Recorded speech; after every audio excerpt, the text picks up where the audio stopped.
She laughed. I've had self-checkouts faster than you. Then louder. Maybe this job's not for you. It lands harder than the plastic bag in his hand. The scanner answers for him. Beep, beep, beep, like it doesn't care who gets humiliated in aisle 6. Eli's fingers move faster on their own, cans and cartons stacking in a survival rhythm. The woman, Sandra, he'd seen her name on the card she waved to get her discount, leaned on her cart with a smirk, Bluetooth light blinking in her ear. Behind her, the line shifted. Someone coughed to hide a laugh. The air smelled like detergent and tired people. Eli says nothing. He never does. Do you hear me? Still smiling, like his silence is part of the show. He nods once, eyes on the counter. A short nose exhale, a tap on her phone. The next beep lands louder. When the total flashed, she tossed her card toward the reader without looking. And double-bag the milk, she said. He already had. He always did. As the printer spat the receipt, her voice kept rolling, half to him, half to whoever she was talking to on her headset. People don't hustle anymore, she said. No pride in work. She said it just loud enough for the next customer to hear, the kind of line that floats in the air like static. Eli folded the receipt and placed it in her hand. She didn't take it right away. Her nails were perfect, pink and square, like little shields. When she finally grabbed it, she said, "You'll learn. Or not." The next customer stepped forward, pretending not to have seen any of it. Eli scanned a loaf of bread, a bag of apples. His hands shook slightly, but his face didn't move. From the break room window, later, he could still hear her laugh echoing in his head, that short, dry sound that stayed long after the shift was over. He exhaled once, slow, then turned back to the noise. Next morning, he clocks in 2 minutes early. Aisle 6 is still waking, pale hum, slow light. Eli ties the apron, straightens the tag, tries not to hear her voice. It looped all night. Maybe this job's not for you. It returns on every beep. It's fine, he tells himself. People say things. People are tired. Still, the cart wheels, bag crinkles, low chatter, all cut sharper, like the store remembers too. At 10:30, she came back. Same cart, same Bluetooth, same sunglasses, even though it wasn't bright inside. Eli noticed before she did. For a second, he thought about switching lanes. He didn't. She spots him and gives a smile that isn't one. "Oh, it's you again." Same lazy dominance. He nods once. "Morning. Let's try to beat yesterday, yeah?" Another brittle laugh. Wine, strawberries, almond milk, a frozen dinner hit the belt. Eli works quiet. Careful, controlled. Cold with cold. Heavy at the bottom. She watches like a supervisor. "You ever think about doing something else? You seem slow for retail." He didn't look up.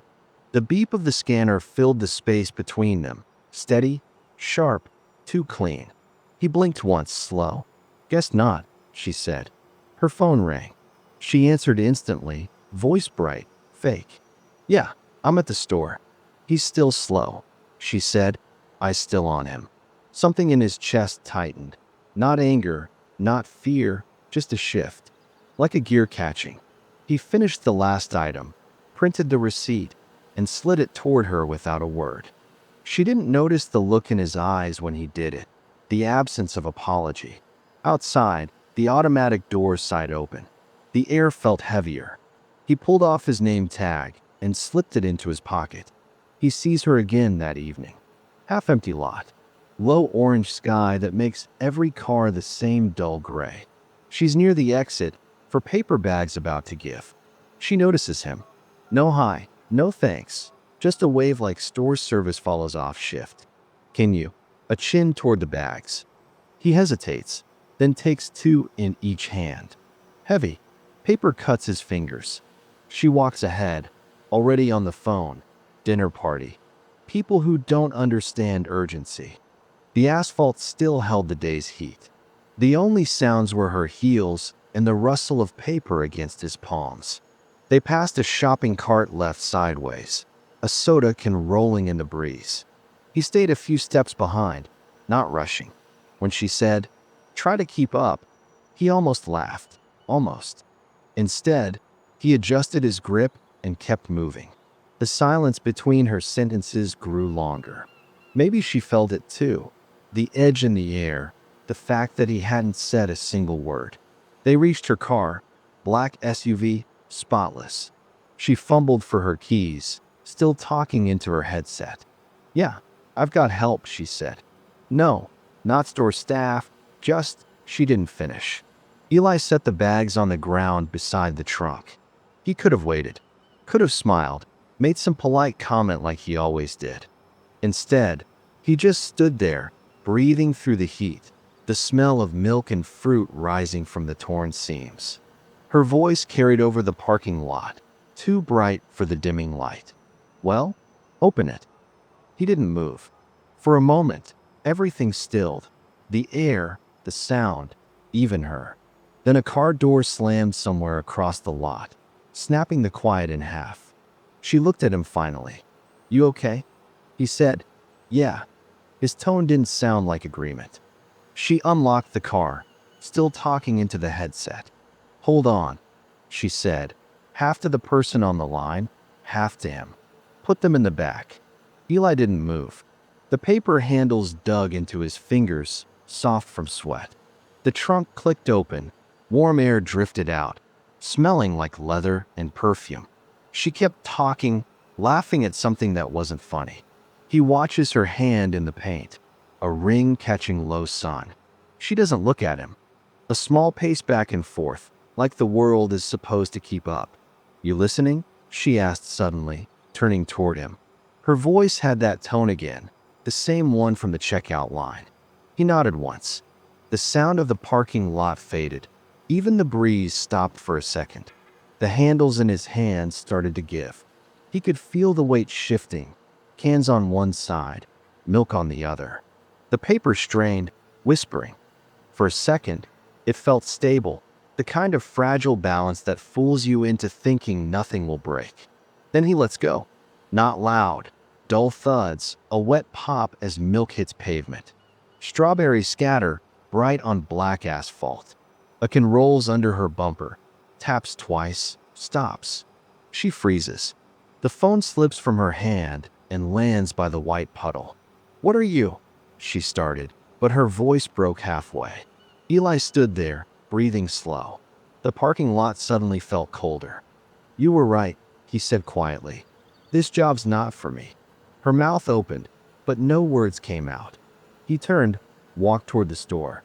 The automatic doors ahead glowed in the fading light. For the first time that day, his steps matched his breathing. Behind him, she crouched down, trying to scoop milk with her hands.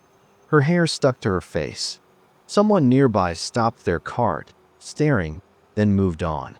He didn't look back. The sound of the door sensors opening for him felt like an answer. Inside it's quiet. Evening shift, fewer customers, softer lights. Freezers hum over everything. Eli walks past the registers without slowing. Lane 4 starts to say his name, then doesn't. In the break room, he takes off the blue vest, still warm. Folds it once, then again. Leaves it on the metal table. The name tag on top. A soft magnet click. The clock says 7:42.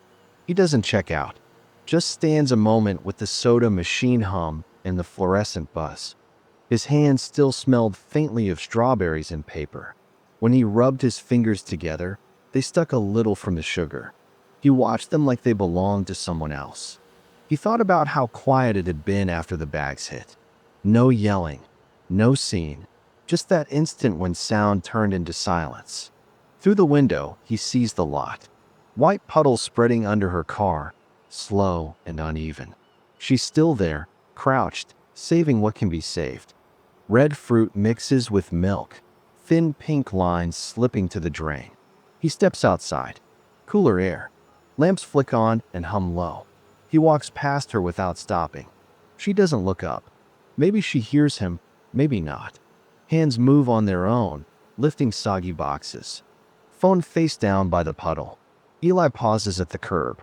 Milk reaches his shoes, touches rubber, pulls back, spreads wider. One small step back. Gray-blue sky now, that between light. Store buzz steady and indifferent behind him. He doesn't smile. Not really. But his face softens. He walks away. For the first time that day, the air feels easy to breathe. Somewhere behind, a single scanner beep carries across the door's sigh. This time, he doesn't hurry. Somewhere behind him, someone would have to clean it up.